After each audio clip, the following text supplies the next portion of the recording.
Carlos recuerda aquella tarde con una pesadilla incompleta, como si le faltaran datos de sueño que no sabe si desea recordar o trata de olvidar como si se vive un suspenso en mitad del verano. La vida comenzó a funcionar a velocidades vertiginosas, incontrolables. Nada volvió a ser como antes, ni siquiera cuando sus vidas recuperaron la apariencia normal. Las alas de la mariposa habían llegado tranquilos al lugar donde habitaban, convirtiendo el aire en un tornado que los envolvía y les impedía ver dónde se encontraban realmente. Había entrado en el colegio 10 o 11, nunca quedó muy claro el número, escondido tras los uniformes de camuflaje y de pasamontañas, seguro dentro de sus botas, armados con porras y navajas. Aprovecharon los primeros momentos de sorpresa y antes de que pudieran reaccionar mucho, antes de que aparecieran los primeros coches policiales, todo se transformó en una pesadilla. Preguntaron por Jorge. Estaba claro que veía a buscarlo, pero también pretendían hacer pagar la osadía de Margaret. El grueso de la furia lo descargaron sobre los muebles, los carteles de las paredes, los cristales y hasta el ordenador del despacho de tutoría encontraron abierto. Dani recibió un puñetazo y algunos otros chicos recibieron un impacto de porra o algo parecido a un golpe de cárcel. Pero a quien realmente marcaron fue a Margaret. Y si en aquel momento no hubiera entrado el director y dos profesoras, la paliza había resultado mortal.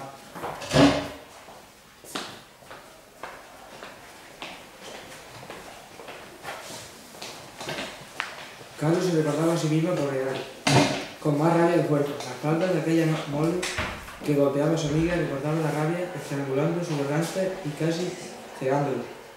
Recordaba que Marga, en lugar de dejarse, aún tenía agallas para insultar al encapuchado y pedirle que mostrase su cara de gallina. Tan solo por un momento pensaba que aquello no estaba pasando, que él no era Charlie, el estudiante de aprobados por los pelos, fanático coleccionista de carteles de motos mientras soñaba con un permiso para tener una Honda 500 en propiedad. Aquello correspondía a otra vida, a otra película, en la que alguien lo había introducido por error, pero de la cual no encontraba salida. Se recordaba gritando insultos, recordaba haber visto a su amiga demasiado quieta y el director comprobando su latido. Recordaba haber hecho promesas a algún dios de la infancia, ofreciendo pequeños sacrificios ingenuos para que ella siguiera viva, para que todo fuera un mal sueño. Recordaba, sobre todo, la sensación de impotencia, de hojas sueltas navegando entre corrientes de aire. Tengo que despertar, que alguien me despierte con piedad, que se termine la pesadilla. En las horas que siguieron se sucedieron como imágenes de una película descontrolada. Marga herida, Marga sin hablar, y Dani despertando, con la tabique nasal roto y sin entender, como dos ciegos que al abrir los ojos no acaban de cuadrar lo visto en los corrales. Acaban en el hospital, con los padres alarmados, preguntando qué había pasado, reclamando atenciones inútiles. Carlos, que apenas tenía un par de moretones, y lo de Dani se solucionaba con un mensaje y un par de semanas. Mucho peor diagnóstico merecía lo de Marga.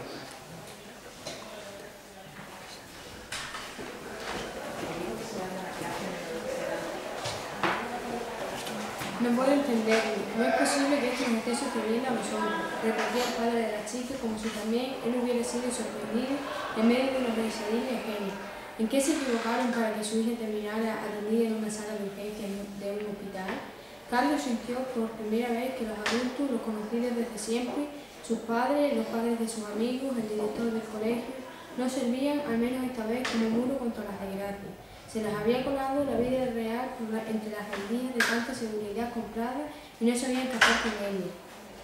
Durante unos días, el furor de la fama alcanzó al tranquilo colegio. Alfonso Gránate, el periodista invitado a la jornada, dio buena cuenta de la agresión.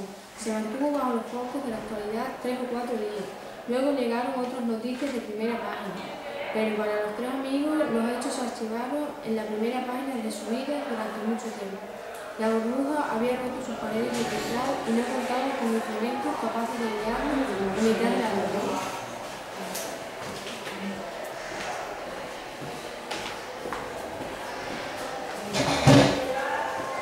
La idea y la fórmula, al igual que los recuerdos, conviene dejarlos en el curso. Carlos se quedó mirando a Mariano. El profesor se había sentado a su lado, limpiaba su barba y hablaba como si él pudiera entenderlo. Se sorprendió mirando de forma diferente al tipo raro que había sido siempre el profesor de matemáticas. Pero esto no es una idea, ni una fórmula, ni siquiera un recuerdo. Ella está ahí, llena de polvo, y no sabemos si volverá a ser la misma alguna vez. Necesitaba enfadarse. Necesitaba que las palabras rompieran el dique levantado en su interior.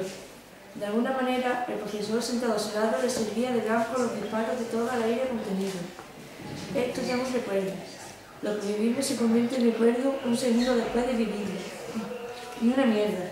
Está bien, enfádate. Eso es bueno, muchacho. No me vengas con moselga. Eres demasiado joven para entender que todo sucede por alguna razón, que nada de lo que hemos vivido ha sido gratuito. Ah, sí, o sea, que ha machacado a una chica estupenda para que aprendamos algo.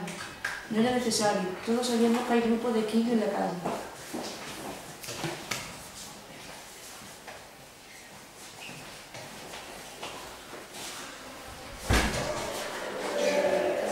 Sí, lo sabías tú, lo sabían tus compañeros, incluso tus padres. Pero eso sucedía en la calle, en otro lugar, ¿verdad? Verás, muchachos, la vida es algo muy parecido a un tesoro. ¿Un qué? Contadas de hilos cosidos de forma alterna. Somos incapaces de ver la anterior y la siguiente porque hay un vacío entre ambos. Pero todo sucede porque es necesario, porque necesitábamos vivir esa experiencia. No me lo creo. Has vivido poco. La vida es un enigma que solo a ratitos logramos entender medianamente. Como en una película, estuvo a punto de contestar. Se parecía contemplar en las noticias escenas de violencia en África. Se sabía, pero se desconocía el olor del miedo, del hambre, de la violencia ejercida sobre alguien querido.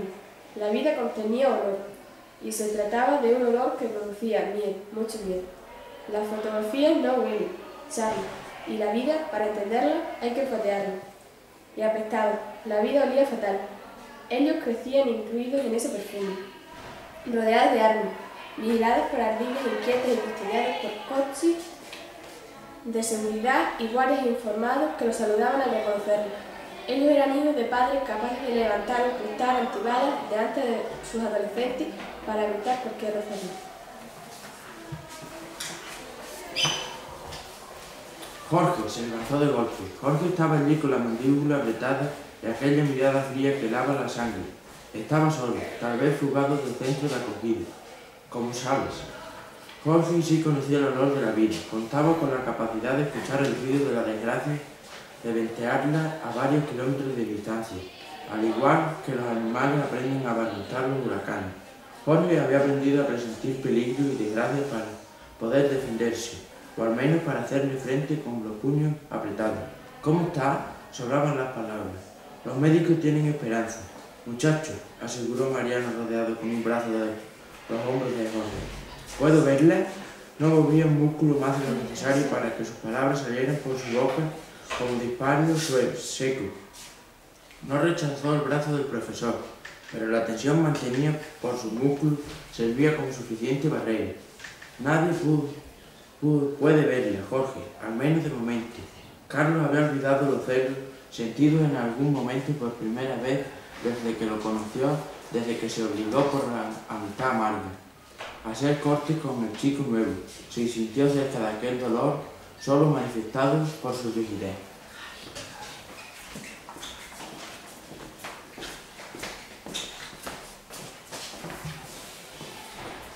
Un momento, por primera vez desde que lo conoció, desde que se obligó por amistad amarga a ser cortés con el chico nuevo. Se sintió cerca de aquel dolor, solo manifestado por su rigidez.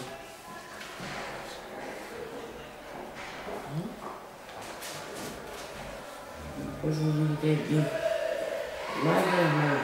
Había apretado tanto los puños que las uñas le habían provocado el mundo. Se sentía mal, todo le daba vuelta. Nadie había sido su amigo, ni extraordinario. Y sin embargo, en ese momento, sentía que aquel chico de nariz vendada le parecía muy extraño.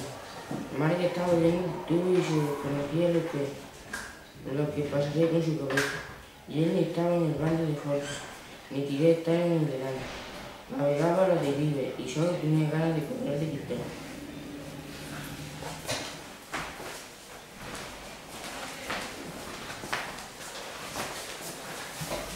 Charlie había tropezado con Beatriz, su hermana pequeña, casi la tira al suelo y ahora la miraba como si tampoco lograra reconocerla. ¿Se sabe algo nuevo de Marga? Aún no. Ven, vamos a tomar un refresco. Y se dejó llevar. Beatriz tenía 13 años, pero en aquel momento, mientras lo tomaba del brazo y lo sacaba de aquel lugar como si conociera la salida de la laberinto, le pareció mucho mayor. Se sentaron en una cafetería llena de enfermeras y familiares de pacientes. Su hermana no dejó nada, la miraba y esperaba. Ese tío es un imbécil. Dani la miraba sorprendida. También ella sabía cosas que él desconocía. ¿En qué burbuja de cristal había vivido hasta entonces para no enterarse ni siquiera de cómo era su hermana? Ni más ni menos que todos los compañeros del colegio, Charlie, tú y yo incluidos. A mí no me mezclo. Hasta tomado conciencia en unas horas o siendo el chico que colecciona póster de motos.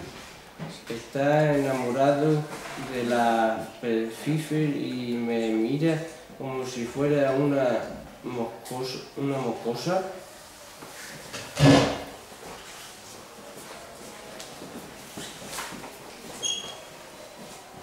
¿Quién era él para juzgar a Dani?